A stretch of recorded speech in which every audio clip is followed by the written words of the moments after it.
After watching a couple of Thomann videos featuring the Buchla ISO, I was drawn to the sequencer module. Playing with faders looked like a really fun way of coming up with new melodies, feels tactile and fast. To my surprise, I couldn't find a low-cost, standalone sequencer that operates in a similar way. I was hoping for something like Korg SQ1 but with faders. There are a few units like that in the modular world, but I was hoping for a more mass-produced USB device made by someone like Novation or Akai. No luck. After a short brainstorming session, I come up with a way to make it myself using Ableton Live and a pretty old launch control I had laying around. The project I come up with works with any fader-based MIDI controller, so you don't have to rock the same setup as me. In this video, I won't focus on the boring technical stuff like how it was made. I will go straight to how to set it up and use it yourself. The sequencer part consists of 8 steps where each one is like a separate channel strip with 5 assignable macros: fader, 2 buttons and 3 knobs. Let's MIDI map the first step macros to the first channel strip on the controller. Fader, button 1, button 2, knob A, knob B, and knob C. Now just repeat the same process for the next 7 sequencer steps. One eternity later. With all the MIDI stuff behind us, we can save the project and keep the assigned settings for future sessions. Let's break down the sequencer controls. Faders transpose the MIDI note across 2 octaves. The first button row mutes each step. First row of knobs controls the velocity of a step. The second controls the low-pass filter and the third one the reverb and delay amount. The second button row switches between the delay and reverb for each step. To start the sequencer, we just have to launch this scene and we are ready to go. Let's pick a drum loop included in the project to go along with it, and let's roll.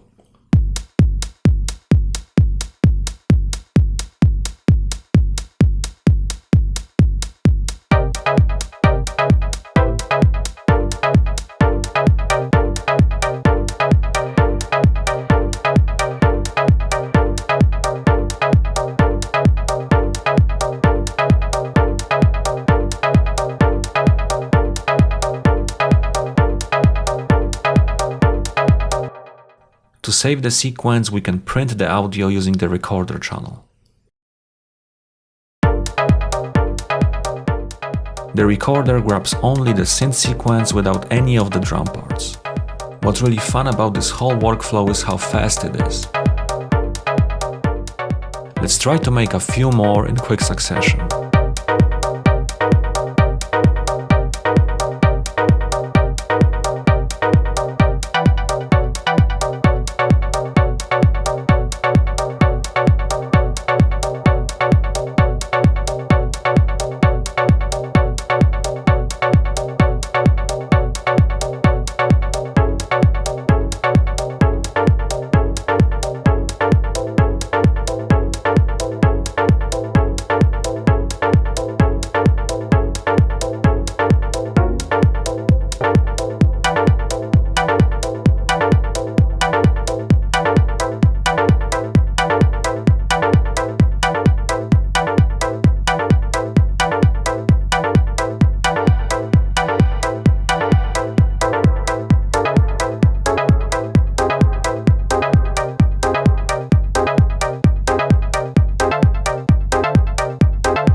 After I get 10 or so loops, I like to look for sequence chains that work well together.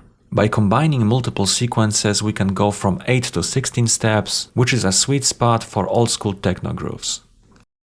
Let's move the stack from the recorded channel to the sequences channel and try to find a few good combinations.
We can now merge them in the arrangement view using the consolidate function and bring them back into the session.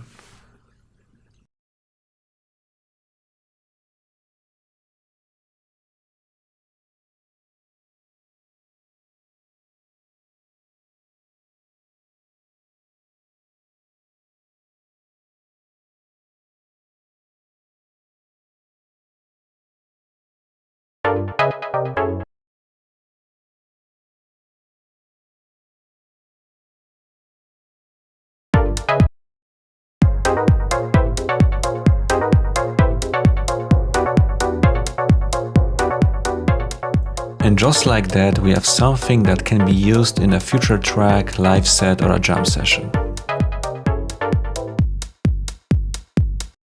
The project includes 10 classic techno sounds I sampled from my studio.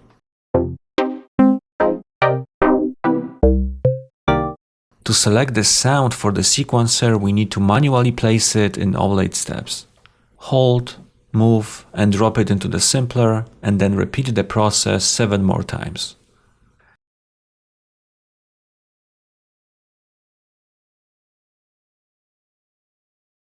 I know this process looks cumbersome, but it's really not that bad.